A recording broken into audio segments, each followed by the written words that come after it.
இன்றைக்கி நம்ம fish fry தான் பண்ண போகிறோம். ஆக்சுவலி இன்றைக்கி ஒரே மழையாக இருந்துச்சு, ஆனாலும் ஃபிஷ் எடுத்துகிட்டு வந்துட்டாங்க. ஸோ நம்ம ரசம் வச்சுட்டு ஃப்ரை பண்ணி சாப்பிட்டோம்னா டேஸ்ட்டாக இருக்கும், நல்லாவும் இருக்கும் இல்லையா? அதனால நான் என்ன பண்ணேன், மீனெல்லாம் கழுவி உப்பு மஞ்சள் தூள் போட்டு கழுவி ரெடி பண்ணி வச்சுட்டேன். அப்புறம் அதுக்கு மசாலா ரெடி பண்ணணும். நான் ஒரு 20 சின்ன வெங்காயம், 2 பூண்டை உரித்து போட்டுட்டேன். அதுக்கப்புறம் இஞ்சி போடலை, உங்களுக்கு தேவைன்னா போடுங்க, அதுவுமே நல்லாயிருக்கும் இஞ்சி டேஸ்ட்டுமே. 2 ஸ்பூன் மிளகாத்தூள் போட்டுக்கிட்டேன், அது நம்ம காரத்துக்கு ஏற்ற மாதிரி சேர்த்துக்கலாம்.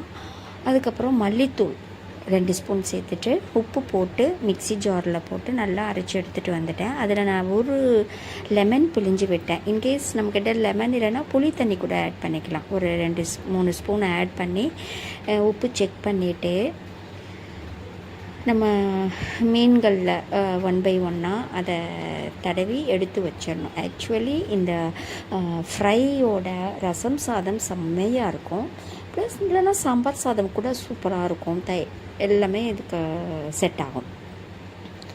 அதுக்கப்புறம் நம்ம இதை என்ன பண்ண போகிறோம், நான் 1 hour கிட்ட ஊற வச்சிட்ருந்தேன். அட்லீஸ்ட் 1/2 hour ஆகுது நம்ம அந்த மீன் ஊறணும். அப்போனா தான் அந்த சாரெல்லாம் உள்ளே போயிட்டு பொரித்து எடுத்து சாப்பிட டேஸ்ட்டாக இருக்கும். அதுக்கப்புறம் கடாய் வச்சுட்டு, கடாயில் நான் ஒரு கொத்து தான் கருவேப்பிலை வச்சேன். ஆக்சுவலி 2-3 கொத்து போட்டிங்கன்னா அந்த ஃப்ளேவர் சூப்பராக இருக்கும். அதுக்கு மேலே நம்ம அந்த மீன் துண்டுகளை 1 பை 1 வைக்கணும். வச்சு ஒரு 5 minutes வேக விட்டுட்டு அதுக்கப்புறம் திருப்பி போடணும்.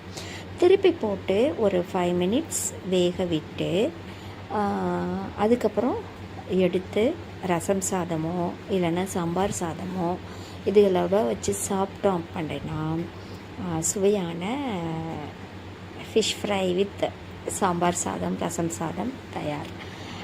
நீங்களும் இதே போல் வீட்டில் இந்த மசாலாஸ் யூஸ் பண்ணி பண்ணுங்கள். கண்டிப்பாக சின்ன வெங்காயம் யூஸ் பண்ணினீங்க அப்படின்னா டேஸ்ட் அதிகமாக இருக்கும்.